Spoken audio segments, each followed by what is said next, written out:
Hello and welcome to the Mastering the Hustle interview series. I'm your host, Joel Calkins, and today I'm joined by Geoff McDonald, who is the CEO and board member of Ambassador Software. Geoff, thank you so much for joining me today. Would you like to take a minute, introduce who you are, tell us a little bit about your business? Yeah, Geoff McDonald, as you said, CEO and board member, actually co-founder as well of Ambassador Software. And as a business, just a kind of high level of what Ambassador does. So we are a social commerce platform. So, if you look at it in a nutshell, what we're doing is we're giving the power back to the consumer and allowing them to own their consumer to consumer relationship again. So how we do that is we have built a platform that enables brands to get closer, get into a closer relationship with their consumers. And we allow the consumers the freedom to be able to refer, create loyalty, create reviews on behalf of the brands. So we've developed this. We have 170 global brands. We have over 20 million active customers in the platform. It's a global brand or global business. So we're very fortunate. It's starting to see the signs of success, and been a struggle for the last 2 years. I think I'm not the only one in the SaaS space, but it's definitely moving in the right direction.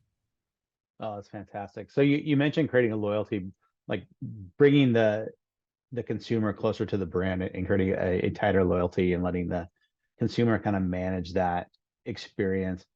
How does that work on a practical level? How does your software help, I guess, empower that consumer to engage in that loyalty? Yeah, so it's interesting. And I think it's important to take a step back to kind of like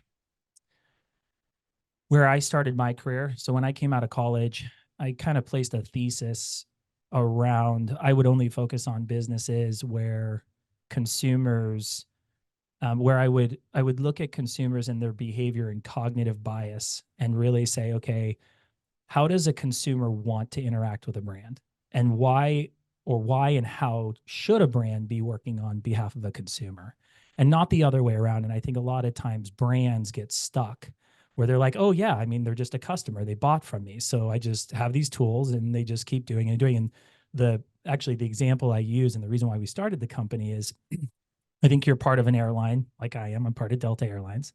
And actually going to Delta Airlines, I'm a loyalty member, and I receive emails from them that say like, hey, fly to Cabo for $59. Now, I know that they're trying to fill seats, but as a consumer, the biggest thing that I run into is, my purchasing habits, my kids, where we fly, how frequently we fly, what seats we sit in, you have my credit card information, you also have data enrichment capabilities. And the best thing that you can send to me is fly to Cabo because you're trying to fill a plane.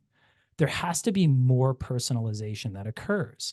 And so what I believe is happening is consumers are actually choosing brands the same way that they're choosing their friends. So even subconsciously, when I buy a piece of clothing or when I do something, I am actually thinking about, oh, I'm going to probably refer this to a friend of mine. I want someone to ask me like, hey, where'd you get those pair of pants? I mean, I was just in the office the other day and one of our guys in sales goes, hey, I really like the pants that you're wearing. Like, where do you get those? I said, actually, funny enough, I get marketed to on Instagram. And I told him about it. He's like, oh, I'm going to go check that company out. And so for me, what I'm wearing becomes a part of my personality. Yeah. So going back to your question, which is, okay, how do you enable these customers? Well, what we've done is we have taken a flywheel and we've understand how a customer wants to engage with a brand. And then we built a technology to represent that flywheel. So once you get a customer, how do you engage that customer, retain that customer, and then allow that customer to come back around again? So we look at it from, typically you get a customer and then you want the customer to feel comfortable. You want them to follow a life cycle journey. So that's where really loyalty comes in. So loyalty comes in, you get a customer, you have loyalty is actually technically life cycle. It's like the journey, right? So fill out a profile, make your first purchase, make your second purchase, do this, do this. And then what happens is you can start to create predictability in your revenue. So what your net new revenue looks like, what your churn revenue, what your net retention, what your gross retention. So you can start to look at that. Then from that customer journey, you can start, because you have more data, you can create this personalization communication between the brand and the customer that definitely gets down to the nuanced details. You can put them in cohorts, but Mhm. it still is this nuanced detail. And then there's a relationship that you can maximize on, which lowers your CAC and increases your LTV by saying, hey, let's not just do brand to customer, but let's give the customer the ability to communicate with their friends. And the flywheel starts back over again, Mhm. right? So you start as a customer, you go through the customer journey, you communicate with your friends, and then they become a qualified customer again.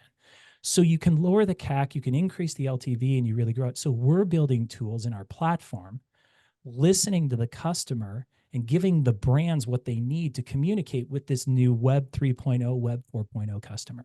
Does that make sense? Yeah, it does. It sounds like, so it's interesting that you say that, because I think one of the things that a lot of businesses try to figure out is what your solution is solving for, which is everybody wants their customer to be their fan and wants to turn them into an evangelist, right? So they go out and get more customers, and they're leveraging their own social capital to do so. But we don't necessarily, or traditionally have not had good ways to measure that, like, and apply it to the value of that initial customer, right? So Mm-hmm. what I'm hearing is that you guys have found a way to add that ability of that user to go reach out to new people and Mm-hmm. turn them into customers, and add that to the lifetime value of that initial customer. That's fantastic. Yeah, and I think what you're saying sparks something too, which I think is important. We've been in such a strong economy over the Mhm. last 12 years, 12, Yeah. 14, 15 years, if some would say. And I think what's really interesting about it is when you're in a strong economy, you're filling the top of funnel. You are. Yeah. You're trying to get as many leads as you can. Yeah. But COVID kind of delayed what I would call a recession. And Yeah. now we've kind of over the last since 22 week, I believe we kind of started to see it. Mhm. And so what starts to happen then is the brands, the smart CEOs or the smart brands or business owners go, wait a second, I've spent all this money on filling the top of funnel. How do I now maximize that money that I got? And I Yeah. think what's transpired is a lot of brands went, oh crap, I've literally left these customers alone for 12 to 14 years and the technologies haven't advanced. They don't communicate with each other. There's no end to end solution like the top of funnel. And the customers are bleeding out the back and they're going, oh, why is our revenue hurting so bad now? Because going and grabbing new ones is costing way more because So consumer expensive. spending's going down. Yeah. And so it's just Yeah. it's very interesting when you start to talk to brands who are being very curious about how do I get to this new consumer and get to this new communication point where they really want to be a brand ambassador. I mean, really, that's Mhm. where our name comes from. Yeah. Is that? Yeah. So you look at the ways that you can bring in revenue, new customers, increase the revenue from your current customers, which is either buy more or buy more often. Mm-hmm. But you added a new piece of that too. So it's buy more often, and have these people fill the top of your funnel again because they're introducing your brand to new people. Yeah, that's brilliant. Mm-hmm. Oh, that's awesome. So as you're doing this, what are some of the challenges that you face in trying to make that flywheel come together? Because I imagine if I'm a business owner who's thinking about this, I'm like, does it really work? How do I know it Mm-hmm. works? How can I be assured that I'm getting the ROI? Yeah. So, I mean, it's interesting that this isn't an old business model or this isn't an old way of thinking like taking your customers and building more. I Mhm. think the markets have been so frothy that you haven't had to think about it. So what's been really interesting to us though, our biggest competitor is pen and paper. So even some of the largest brands, and when I say pen and paper, it's like an Excel sheet or we have a team of 10 people doing it. So they're running their referral program where they have 1,000 or 10,000 people who are in the referral program and they're running it through an Excel sheet. Or they have a loyalty program and they're keeping track of the points in an Excel sheet. So you kind of ask like what are some of the struggles that we deal with to get brands to come along? I think a lot of them it's to what you say is Well, we know that it's a problem. We hear that customers are upset when they don't get paid their incentive or we miss out and so forth. But is it really a big enough problem? Yeah. Right? Is it really big enough that it's making enough noise where we need to switch what we're doing and go focus on that? And I still think that a lot of brands, because of the way that they're spending their dollars, I think they're still thinking of the traditional ways of filling the funnel, Yeah. go out, get more consumers. And I think that comes from the consumer spending index, right? Like, so you're Mhm. going out there and you're saying, okay, consumers, they are reducing their spend, but it's not at the rate that even the Fed is hoping. So until that happens, then I think you're going to have brands beginning like, oh, keep filling this, keep filling this. But there are fewer consumers at the top. Mhm. So again, but I will say this, in this quarter, in 2024, we have had some of the strongest growth we've ever had in the business. And I see it moving in that direction. And the reason why is because I do think that brands are finally latching on and saying, we have to make a change because we're going to get left behind. So hopefully that answers your question, but that's a trend that we're seeing. Yes. Awesome. Okay, so tell me a little bit about. So we talked about the businesses and the business motivations for wanting to take on and leverage ambassador software. If I'm a consumer, right, and Mhm. maybe I'm a big fan of, got Crystal Mountain in the background here. Crystal Mountain hoodies. Let's make sure. Let's Mhm. pretend that exists. I'm a big fan, and I wanted to, kind of champion it. I already tell my friends about it. What benefit would be for me to engage in this relationship with Crystal Mountain hoodies? Yeah. So typically something like Crystal Mountain hoodies, well, first of all, so you've purchased Crystal Mountain hoodies. So you've Mhm. purchased it, you've experienced it, you see how warm it is. You love the reaction you get when you go out to dinner with your friends or Yeah, whatever it might be, or up at the mountain. They're like, oh my gosh, that thing's amazing. yeah. Well, typically what happens is you go and you say, go buy it. So you say, Geoff, why don't you go buy it? Or I say, oh, where do I get that? And you say, oh, it's right here, right? Mhm. And let's just say you've done that enough times that you you've done it enough times where, yeah, okay, you're getting people to buy, Mhm. but the brand doesn't know where it's coming from. They're noticing some sales are increasing. They are seeing there's a trend happening somewhere, Mhm. but they don't know where. And so I think what's really unique about the platform that we've developed, and we talk to a lot of our advisors and at the board level about this, is it truly is a data or aggregator for social commerce. That's why we are the next social commerce platform. Is it's like Twilio's the conversational, right? Mhm. We're the Yeah. commerce side of it, where we're taking all of these levels. We allow brands to connect any database they want. That could be CRM, financial, SaaS as a service, a whole slew of marketing, everything. They can feed their data in. We then take that data and we allow them to activate against it. We then learn from those customers, which produces information back in. And now, whether somebody is referring or not, the data is really, really important. So let's just say for you, Joel, maybe you aren't. You bought the hoodie, but you don't tell anybody. Mhm. As a brand, I don't want to spend an incentive, $100 incentive on you. I want to spend $150 incentive on Geoff because he's bringing more. Right. That's where this platform really starts Mm. to do it. So that's where your example of a crystal hoodie, they can really capitalize on our platform and do that. Awesome. No, that's fantastic. So let's spend a little bit of time talking about you. You mentioned you're a co-founder Hmm? and on the board, and also the CEO. What led you to the place where you're thinking, I need to start this company? Yeah. Well, that's a deeper conversation, but I'll start with this. That I come from an entrepreneurial family, Nice. and it's interesting because you had talked to me before, and you were like, what inspired you to start the business and so forth, right? Hmm. And for me, I don't do well with authority. I don't. For me, if I look at it and I say, if I'm gonna go put an hour of time in, Hmm. I'd prefer the money to come back into my pocket than into somebody else's. And so, I again came out of college, and instead of taking the traditional approach of going and getting a job, I actually built an agency. And I built an agency that started working with some pretty large brands. But I said, hey, I'm going to go do this because I want to build a technology. It's when social media was just starting to come out. I was like, hey, I want to go do the agency thing, learn what brands need, don't need, what they're dealing with, and so forth. And I'm going to go build a technology. So that's where the bug came from an entrepreneurial spirit standpoint.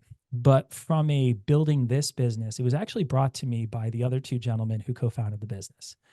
And they came to me, it was like a card linking platform. So, you swipe your credit card at Joe's coffee shop, and because you swiped it, you get points somewhere else, right? Yeah. It might be at Microsoft or, whatever, Chevron, whatever it might be. And when I got it, it was really compelling because it was actually centered around retention and customer engagement and loyalty. And when it was brought into my hands, the technology was old. There were really no clients involved in it. And so to get back into that with PII data and all these laws, it was going to be really difficult to kind of turn the technology back on. Yeah. But what was really, really interesting and compelling about it was the fact that there was this pain point around personalization in customer engagement and retention. And I was like, I'm going to go call a bunch of CMO friends of mine and I'm going to have conversations with them and see if there's an issue. And about 90% of them were like, yeah, it's huge.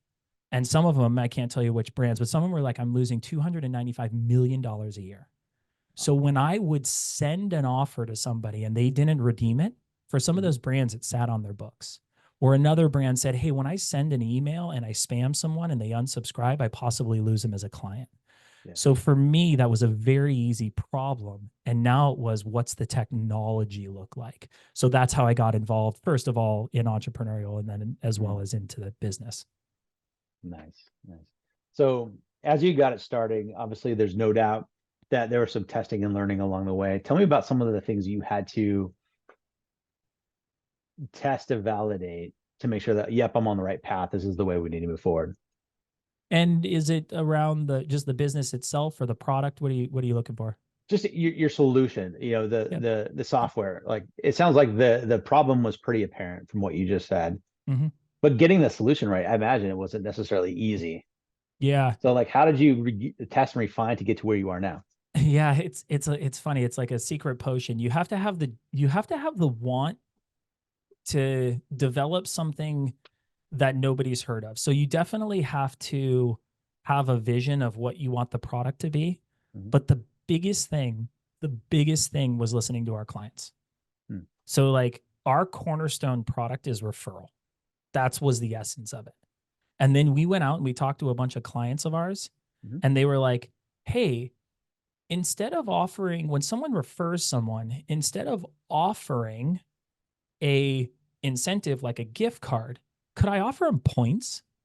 They're like, oh, that's a really good idea. And then they're like, and then instead of referring, if they made another purchase, could I offer them points?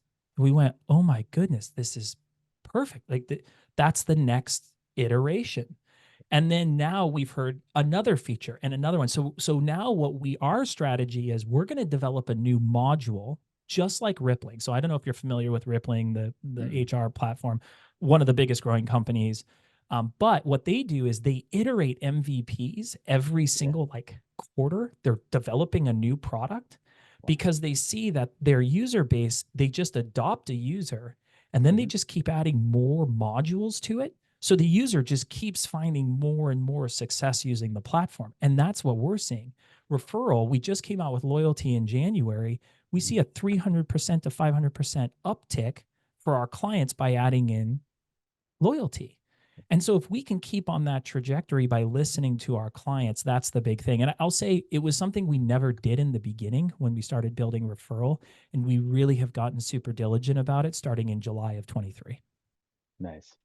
So just getting started in July 23, being diligent about that way of developing your product. What were some of the mistakes or maybe some of the things you wish you hadn't done in your first, year or two, maybe even 3 years into this that you wouldn't mind sharing? Yeah. Well, first of all, there's a lot of mistakes. I mean, I think you learn the most from your mistakes. Yeah. I think that's the biggest thing. I think for us, one thing that I think was really important for us, and I think whatever the macroeconomic situation really brought to fruition. I think a lot of SaaS technologies sell certain things to brands based on value-based pricing. So Mhm. you might look at a Fortune 100 company and you might say, hey, Fortune 100 company, you're making billions. Since you're making billions with a B, I can charge you $500,000 or $1 million and it doesn't matter. Now, that gives me huge gross margins, but who cares? It's you. But one thing we did that early days. And I think one thing that we learned and we went through the cycle of is let's be fair to our clients. Let's be very thoughtful about what their ROI calculation is, and let's align the pricing and the deliverable to their ROI.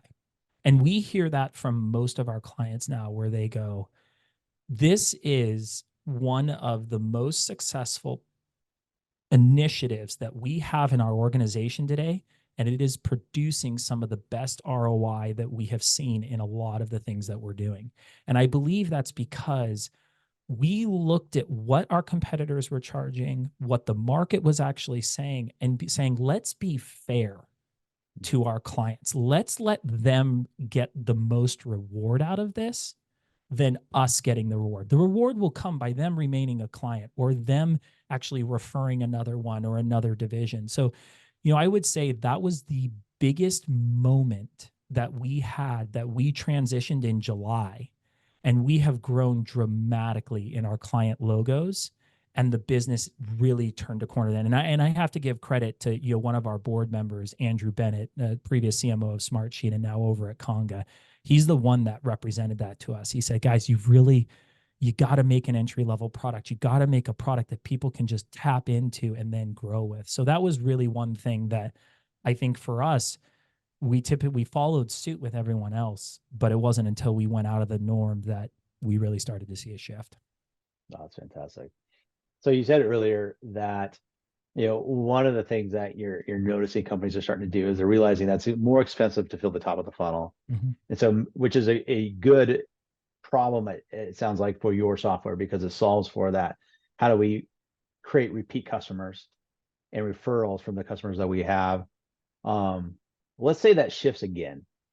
Like, how does that then how can a business continue to add value through the referral process if it becomes easier to acquire customers again? Like, go ahead. Well, so the economy will shift and the request to what you're saying will shift.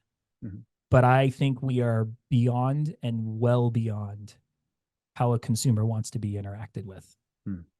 And so I think if you don't have a tool set like Ambassador, you will be left behind as a brand. And I truly do believe that. I mean, just in the last, if you go look online and you type in customer engagement and retention or customer-led growth or any of those types of things, you are going to see a slew of articles from Forbes to entertainment to entrepreneurial to slew of that say consumers are tired of being treated like a herd of cattle and they are ready to be personalized to. You cannot do that if you keep filling the top of funnel. You have to look at your customers because they are going to become one of the cheapest, and I mean that in the kindest of words, but they are going to be one of the cheapest ways that you can generate revenue. And I think it's only going to become more and more complicated for us to get a consumer at the top of the funnel. It's going to become more expensive, more complicated. You're going to have to get more personalized. So the whole top of the funnel is going to have to go through another iteration. I mean, it just did, right? It went through interconnectivity from 2015 to 2020. Mm-hmm. It now has to layer on this entire functionality of AI, ML, and communication, and for the Web 4.0 user and so forth. This bottom of funnel is just getting started. And I think it's got at least another 10 to 15 years before it really comes to fruition, because there will be a demand that customers are going to require. And they already are screaming from the rooftop about it. So that's my hypothesis. And that's how we're leading the company in doing this. Okay. So you're hitting loyalty on both sides. Like, there's the programmatic loyalty of like, you do this thing, you buy our product, we'll give you some goodie or some points or whatever. But there's also the loyalty of, I so love engaging with this brand that I'm going to go back again and again and again because they treat me well. Exactly. And you're hitting both. That's exactly awesome. Yeah. Okay. So as let's say The world shifts, economy shift. You have new technologies. Obviously, AI, machine learning, is changing the way we do almost anything. Um, Looking at what potentially the next year or two could hold, what are those challenges that you foresee that keep you up at night? In regards to the market and the product, or in regards to the business? Uh, to the market and your product in that market. Yeah. I think one of the things that I look at is um, how far behind is the brand? Mhm. So, as we look out and we look out to solving for this social commerce, right? Mhm. I want to build a module every year. But how far along is the brand? Are they ready for the next slew of modules that we're going to come out with? Or are they still at stage one? Mm. And I think our sales are showing us that referral still remains the cornerstone. And I still don't know if we've completely capitalized or maximized on that, even from a TAM perspective, but also from our business perspective, right? There's a lot of competitors out there that say they do it, but there's not a lot that do it at scale like we do. Loyalty is really starting to pick up and start to drive it, but it's not as big as referral yet. Now that's probably because of, we are just starting to get going. We're getting marketing dollars into it. There's a whole slew of things that we have to look at. But then when I look out at the next things we're going to do, I go, is the world ready for that? They say they Mhm. are. I hear from a group of clients they are. But if I'm going to spend development resources and capitalization costs on that, is it going to move the needle enough? So that's what really keeps me up at night, because you only have a set amount of dollars that you can spend in the organization. If I'm putting the chips forward in all of them, great. But in a startup, you don't get that opportunity. You have to be very selective where you spend the dollars. So I'll use an example with loyalty. Like I can go build the module, the next one earlier, but I'm not seeing the adoptive customer base or client base that I'd like to see with loyalty. Now that's not because people aren't catching on to loyalty. It's because I don't think we've done the necessary things to educate the market and to get them involved. So to me, I'm like, pull back on the development costs of the new module to push forward with the marketing initiatives. Let's start to see that trend line get even more steep, then start to push the dollars forward on this. So that's just something that I believe we're going to see over the course of the next 6 to 12 months as our organization is, where do you pull to get the most movement from our existing clients all the way through? Even though we're hearing that new module would be great, oh my gosh, you have to temper the expectations not only to our clients but also internal team. Yeah. So with that new module, you say new module every year. Mhm. Do you have concerns about just in terms of how your business grows and keeps up? You're adding complexity, no doubt, with these new opportunities.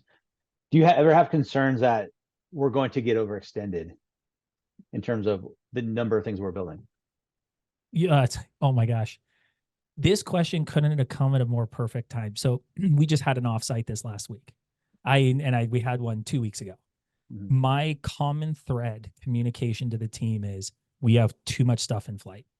Yeah. I was like, you have to cut down. If you're working on 5 projects, I want 3.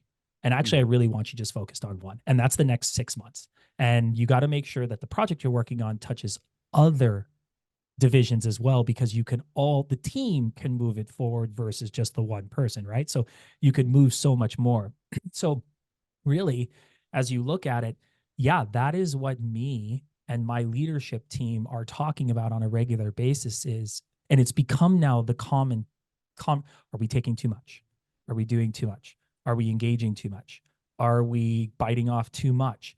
Yes, I really do. That is probably one of the biggest things, to your point of, what are you thinking about? It's developing out new modules and where to spend the money. It really has to do, and you got to the essence of it, which is working on too many things, spreading ourselves too thin. I agree with you wholeheartedly. And I don't think, because our first module was referral and our second one was loyalty, I don't think we've even written the playbook for when you release a new module, what does it look like? So I still think we have to go through that life cycle, right? We're just getting Yeah. from crawl. We're in crawl. We aren't Yeah. even at walk yet. We're like, hey, let's go build another module to crawl right next to the one that's walking, right? So Yeah.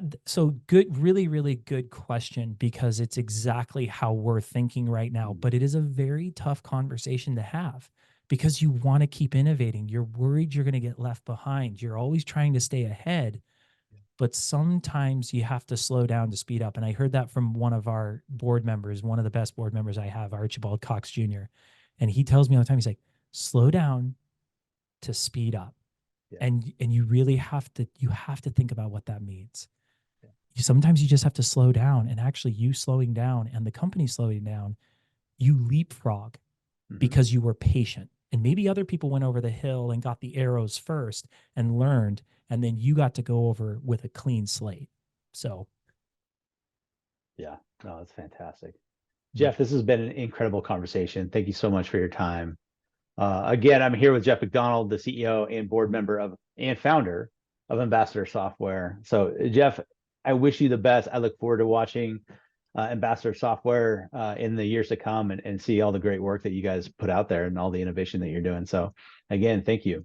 yeah, and before we go, I did just want to tell you, and I said this on the phone the other day, what you're doing, I think, is really important. I don't think there are enough podcasts that talk to early stage startups that are going through the grind and going through the decision making. I think there are a lot of people that when they get to success, they get asked to be on a podcast. The beginning grind is where I think you can teach people the most, because it really it's the parts that nobody ever talks about. When someone says, "Oh, you're a CEO of a company. That's amazing. That's great."